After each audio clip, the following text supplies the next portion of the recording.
Hello दोस्तों, hope करता हूँ आप सभी बढ़िया होंगे। पिछले लेक्चर में हमने बात की थी राइट टू इक्वलिटी के बारे में, उसके सारे एक्सेप्शंस, उसके सारे आर्टिकल्स, क्या किसके साथ आर्टिकल्स के तहत राइट टू इक्वलिटी कवर होती है। आज हम बात करने वाले हैं राइट टू फ्रीडम के बारे में। ये आर्टिकल 19 से 22 तक कवर करती है एंड ये काफ़ी इम्पोर्टेंट राइट्स है। आर्टिकल 19 प्रोटेक्शन देता है 6 टाइप ऑफ फ्रीडम। ये ओनली सिटीजन्स को अवेलेबल है, फॉरेनर्स को नॉट अवेलेबल, नहीं अवेलेबल है। एंड कौन से 6 टाइप ऑफ फ्रीडम्स हैं ये हम डिटेल में देखते हैं। फर्स्ट है 19 क्लॉज 1 बोला जाता है इसको। 19 clause 1, sorry 19 clause A, 19 clause B, 19 clause C, 19 clause D, इस तरह से सारे कवर होते हैं। सो फर्स्ट है 19 clause A, freedom of speech and expressions. इसका मतलब है कि हर इंसान, हर सिटीजन को फ्रीडम है अपने स्पीच देने की, अपना जो जो उसके दिमाग में है, जो उसके दिल में है, वो बोलने की। Including freedom of press, right to protest, right to remain silence, right to know. ये सारी चीज़ों को कवर किया गया है इसमें। इसकी रिस्ट्रिक्शंस हैं कि हम हर चीज़ नहीं बोल सकते। हमें इंडिया की सोवरेनिटी को प्रोटेक्ट करना है, हमें पब्लिक ऑर्डर को मेंटेन करना है, डिसेंसी मेंटेन करनी है, डिफेमेशन मेंटेन करना है। अभी अगर अगर आपको राइट टू फ्रीडम है या right to speech and expression है, तो इसका मतलब ये नहीं है कि आप किसी को कुछ भी बोल सकते हो। You have to maintain the sovereignty of India. You have to maintain the public order. You have to maintain the decency और defamation। ये सारी चीजें आपको मेंटेन करनी पड़ेंगी। आप एक डेकोरम में एक, pro- एक वे में प्रोटेक्ट कर सकते हो, एक वे में स्पीच दे सकते हो, एक वे में एक्सप्रेस कर सकते हो। ऐसा नहीं कि किसी को आहत करके तुम कुछ भी बोलोगे। एंड अगला है right to assemble peacefully without arm. ऐसा नहीं है कि भाई आप बंदूकें लेके प्रोटेस्ट कर रहे हो, असेंबल हो रहे हो, तो that is not the right case. Allow public meeting, demonstrations, processions, ये सारी चीज़ें अलाउड हैं। बट इसमें भी रिस्ट्रिक्शंस हैं, इसमें भी रीजनेबल रिस्ट्रिक्शंस हैं। पब्लिक ऑर्डर को मेंटेन करना है, ट्रैफिक को मेंटेन करना है, सेफ्टी को मेंटेन करना है। अगर सपोज कहीं आर्टिकल सेक्शन 144 लगा हुआ है किसी एरिया में, एंड देन यू वांट कि भाई हम तो असेंबल करेंगे, हम तो एक प्रोटेस्ट करेंगे, या फिर हम एक किसी के अकॉर्डिंग पब्लिक मीटिंग करेंगे, तो that is not the right way to do that. हमें असेंबल करना है लेकिन पीसफुली, और डेकोरम मेंटेन करना है, पब्लिक ऑर्डर मेंटेन करना है, पब्लिक सेफ्टी मेंटेन करनी है। That we have to do. And अगला है freedom to form association and union. इसमें कहा गया है कि आप पॉलिटिकल पार्टी बना सकते हो, क्लब्स बना सकते हो, सोसाइटीज बना सकते हो, ट्रेड यूनियन बना सकते हो। You can form anything that you want to do. But उसमें भी एक रीजनेबल रिस्ट्रिक्शंस हैं कि आपको मोरालिटी को मेंटेन रखना पड़ेगा, सोवरेनिटी को मेंटेन रखना पड़ेगा, और पब्लिक ऑर्डर को मेंटेन करना पड़ेगा। So you have to maintain the these things to form an association और यूनियन।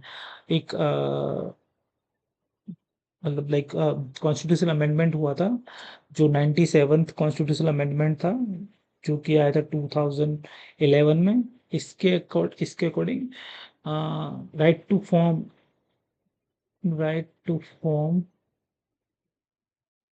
कॉरपोरेटिव सोसाइटीज को बनाने के लिए भी एक तरह की फ्रीडम दी थी कि you can form a corporative societies.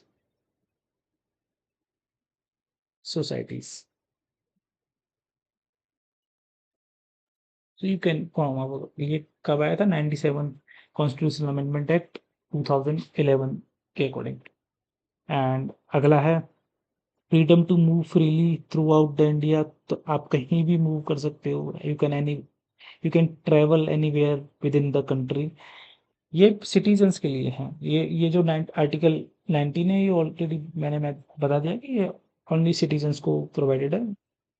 But इसमें भी एक रीजनेबल रिस्ट्रिक्शंस हैं कि अ, जो इंटरेस्ट ऑफ जनरल पब्लिक और शेड्यूल्ड ट्राइब, जो शेड्यूल्ड ट्राइब्स के एरियाज हैं वहाँ पे आपको परमिशन लेके जाना पड़ेगा, आप ऐसे ही मूव नहीं कर सकते हो। So these are the like reasonable restriction that we have to maintain while moving और while ट्रेवलिंग। हाँ, तो अगला है फ्रीडम टू रिसाइड और सेटल एनीवेयर इन इंडिया, कि आप कहीं भी जाके रह सकते हो, आप कहीं भी जाके बस सकते हो। Citizen too can choose their place of residence. अब जैसे कि मैं बिलोंग करता हूँ किसी दूसरी स्टेट से, बट मैं रह कहीं और रहा हूँ, तो दैट इज कंप्लीटली फाइन और कंप्लीटली फ्रीडम ऑन मी कि मैं कहीं भी जाके रह सकता हूँ। बट इसकी जो रिस्ट्रिक्शंस है सिमिलर टू मूवमेंट है, जो मैंने पहले बताया कि जो शेड्यूल ट्राइब्स एरिया हैं उसके अंदर हम हमें जो जनरल पब्लिक होती है वो जाके लैंड नहीं ले सकते, वहाँ जाके रह नहीं सकते विदाउट द परमिशन। सो जो उसके ग्राउंड्स हैं वो सेम हैं रिस्ट्रिक्शंस के। एंड अगला है freedom to practice any profession और business including employment trade occupations. जो कोई भी इंसान कुछ भी प्रैक्टिस कर सकता है, कुछ भी प्रोफेशन कर फॉलो कर सकता है, कुछ कोई भी ट्रेड और कोई भी ऑक्यूपेशंस फॉलो कर सकते हैं। But state can regulate license for doctor lawyers. आप सपोज आपने एलएलबी नहीं किया है and you want to practise law, तो वो चीज़ पॉसिबल नहीं है, क्योंकि that is the professional degree. You have to have वो डिग्री तो होनी चाहिए वो प्रोफेशन फॉलो करने के लिए। डॉक्टर, अब कोई भी किसी को भी सर्जरी नहीं कर सकता है ना। यू हैव दी उतनी आपके पास एजुकेशन होनी चाहिए, वो आपके पास प्रोफेशनल डिग्री होनी चाहिए टू परफॉर्म द ड्यूटी और to perform the employment of that profession. So या and originally article 19 have 7 rights. Right to property was removed by 44th Amendment Act 1978। पहले राइट टू प्रॉपर्टी भी इस rights का part था, right to freedom का। Then but 44th constitution amendment act के accord के लिए के बाद राइट टू प्रॉपर्टी को यहाँ से रिमूव कर दिया गया था। सो ये था आर्टिकल 19, ये बहुत ही इम्पोर्टेंट आर्टिकल है। You have to know. अगला आर्टिकल आर्टिकल 20। आर्टिकल 20 कहता है कि protection in respect of conviction of offence. ये सिटीजन्स एंड फॉरेनर को अप्लाइड होता है। इसमें तीन चीज़ें हैं जो है ex post facto law, dual jeopardy and self incrimination. इसमें क्या, जो फर्स्ट है वो क्या बोल रहा है कि no person shall be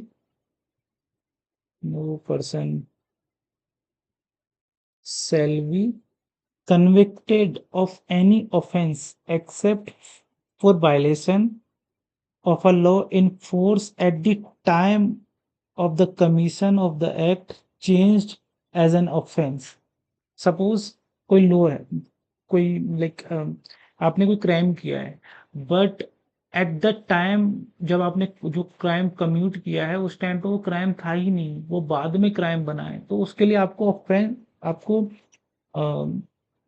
punish नहीं किया जा सकता है, क्योंकि उस टाइम जब जब आपने वो क्राइम सपोज मर्डर एक किया आपने, but murder at the time जब आपने मर्डर किया था वो क्राइम था ही नहीं, वो कहीं किसी लॉ में मेंशन ही नहीं था कि मर्डर करना ही क्राइम है। एंड देन कुछ टाइम बाद वो लॉ में लाया गया एंड उसको ऑफेंस माना गया कि मर्डर करना एक क्राइम है, तो आपको उस चीज के लिए वो नहीं किया सकता, सजा नहीं दी सकती है कि आपको पीछे जाके और आपको पनिश नहीं किया जा सकता उस चीज के लिए। सो हाँ ये है। एंड ड्यूअल ज्यूपार्डी क्या है, no one shall be punish twice for the same offence. आप सपोज आपने मर्डर किया, आपको उसकी सजा मिल गई, बट उसी चीज के लिए आपको वापस सजा नहीं दी जा सकती, क्योंकि यू हैव तुमने तो वो सजा काट दी है, आपने तो वो क्राइम की, जो आपने क्राइम किया था उसका आपको सजा मिल चुकी है, तो आपको वापस उसको नहीं दिया जा सकता, मतलब एक ही क्राइम की दोबारा सजा नहीं दे सकती है। एंड अगला है self incrimination. No one can be compel और टेस्टिफाइड अगेंस्ट देमसेल्फ। आप खुद के अगेंस्ट विटनेस नहीं बन सकते हो कि सपोज कि पहले वो चीज होती थी, बट आई थिंक पहले होती थी नहीं होती थी, I am not sure, but हाँ अभी के टाइम पे आप खुद के अगेंस्ट टेस्टिमनी नहीं दे सकते हो, आप खुद के अगेंस्ट विटनेस नहीं आपको खुद के अगेंस्ट विटनेस ही बनाया जा सकता है। सो ये था आर्टिकल 20, ये भी काफ़ी इंपॉर्टेंट आर्टिकल है। एंड नेक्स्ट आर्टिकल है article 21, protection of life and personal liberty. ये बहुत ही इंपॉर्टेंट आर्टिकल है। No person shall be deprived of his life and personal liberty except according to procedure established by law। अगर जो law का procedure establish किया है उसके अकॉर्डिंग आपको लाइफ, मतलब आपको पर्सनल लाइफ एंड लिबर्टी जो एक्सपांड किए हैं भाई सुप्रीम कोर्ट पे। Right to privacy is a part of life and personal liberty. Right to education जो 21A में, ये भी आपके राइट टू लाइफ का पार्ट है। क्लीन एनवायरनमेंट आपकी राइट टू लाइफ का पार्ट है। राइट टू लाइवलीहुड आपकी right to personal life, right to life and personal liberty का पार्ट है। शेल्टर मिलना चाहिए आपको, स्पीडी ट्रायल होना चाहिए। These are the right to life and personal liberty के पार्ट्स हैं। Article 21 is one of the most interpreted and involve right in Indian jurisprudence. मतलब जब कोई भी जजमेंट या कुछ भी ऐसा चीजें होती हैं कोर्ट में, तो इसको, इस जो right to life and personal liberty को काफी बार इन्वॉल्व किया गया है कि उन उसके जजमेंट्स में, कोर्ट्स के जजमेंट्स में। तो अगला आर्टिकल है राइट टू एजुकेशन। ये 21A में आता है एंड ये काफ़ी इंपॉर्टेंट राइट है। ये हमारे इनिशियली कॉन्स्टिट्यूशन का पार्ट नहीं था, ये 86 कॉन्स्टिट्यूशनल अमेंडमेंट एक्ट 2002 में ऐड किया गया है। एंड जो इसका एक्ट है, right of children to free and compulsory education act 2009 से ये इम्प्लीमेंट होता है। एंड ये क्या कहता है, the state shall provide free and compulsory education to all children between age of 6 to 14 in such a manner as state may by law determine. जो state का लॉ होता है उस तरह से हमें डिटरमाइन करना है, या फिर वो जो जिस तरह से लॉ बोलता है स्टेट का, उस तरह से एजुकेशन दी जाएगी बिटवीन 6 to 14। एंड ये फ्री एंड कंपलसरी एजुकेशन होगी। ये कौन प्रोवाइड करेगा, स्टेट प्रोवाइड करेगी। That is the duty of state to provide free and compulsory education to all the children between the age of 6 to 14. So yeah, that's it in the 21A. Next article है article 22, protection against arrest and detention। ये काफ़ी important important article है। इसके अंदर दो clause हैं, 21 clause 22 clause 1 और 22 clause 2। ये बहुत ही इंपॉर्टेंट है। ये 21 क्लॉज 1 क्या बोलता है कि no person shall be arrested, no person who is arrested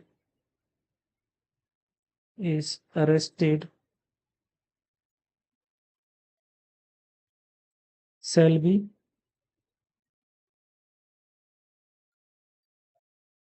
be denied in custody without being inform. मतलब उसको राइट टू इन्फॉर्म रीजन, क्या रीजन की वजह से उसको अरेस्ट किया गया है, ये उसका राइट है जानने का। एंड उसको उसको डिनाई नहीं किया जा सकता है। एंड 22 क्लॉज 2 इसमें दूसरी चीज क्या है कि उसको डिनाई नहीं किया जा सकता है consult with the with the lawyer, और उसको कोई भी लीगल प्रैक्टिशनर है उसके उससे ऑफिस चॉइस, उसको जो लॉयर चाहिए या जैसा भी जो प्रैक्टिस कर रहा है लॉयर लॉ, वो उस इंसान से कंसल्ट कर सकता है, उसको उस चीज़ के लिए डिनाई नहीं कर सकता है। तो ये जो दो चीज़ें हैं, ये 922 क्लॉज 1 में आती हैं। एंड देन 22 क्लॉज 2 में क्या आता है कि सपोज किसी को अरेस्ट कर लिया, देन उसको 24 आवर के अंदर मजिस्ट्रेट के पास पेश करना है। ये जो है 20 क्लास 2 में आता है कि अगर किसी भी इंसान को अरेस्ट किया गया है, देन उसको 22 आवर्स के अंदर में मजिस्ट्रेट के सामने पेश करना है। एंड इसमें जो 24 आवर होता है वो एक्सक्लूड करता है, क्या एक्सक्लूड करता है, जर्नी टाइम। कि जो जर्नी का टाइम होता है वो एक्सक्लूड करता है। एंड अगर बियॉन्ड इस 24 आवर्स के बियॉन्ड उसको अगर कस्टडी में रखना है, देन वो सिर्फ और सिर्फ मजिस्ट्रेट की अथॉरिटी के साथ होगा। मजिस्ट्रेट की अथॉरिटी के बगैर बियॉन्ड द टाइम लिमिट और विद बियॉन्ड दैट पीरियड हम उसको अरेस्ट नहीं कर सकते या कस्टडी में नहीं रख सकते। एंड इसमें दूसरा है प्रिवेंशन डिटेंशन। प्रिवेंशन डिटेंशन एक ऐसा आ, वो है, क्या बोलते हैं, एक उसका पॉइंट है कि अगर सपोज किसी इंसान ने कोई क्राइम, मतलब कोई क्राइम करने से पहले स्टेट उसको रोकने चाहता है, सपोज पुलिस को एक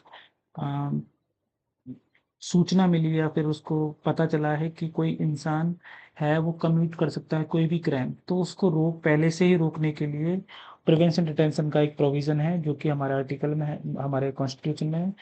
देन उसको डिटेन किया जा सकता है उस इंसान को विदाउट ट्रायल, कोई भी ट्रायल नहीं होगा, अप टू 3 मंथ। अगर 3 मंथ के बाद फिर एक एडवाइजरी बोर्ड रिव्यू करेगा, और देन उसके बियॉन्ड अगर उसको डिटेंशन करके रखा करना है तो वो कर सकते हैं।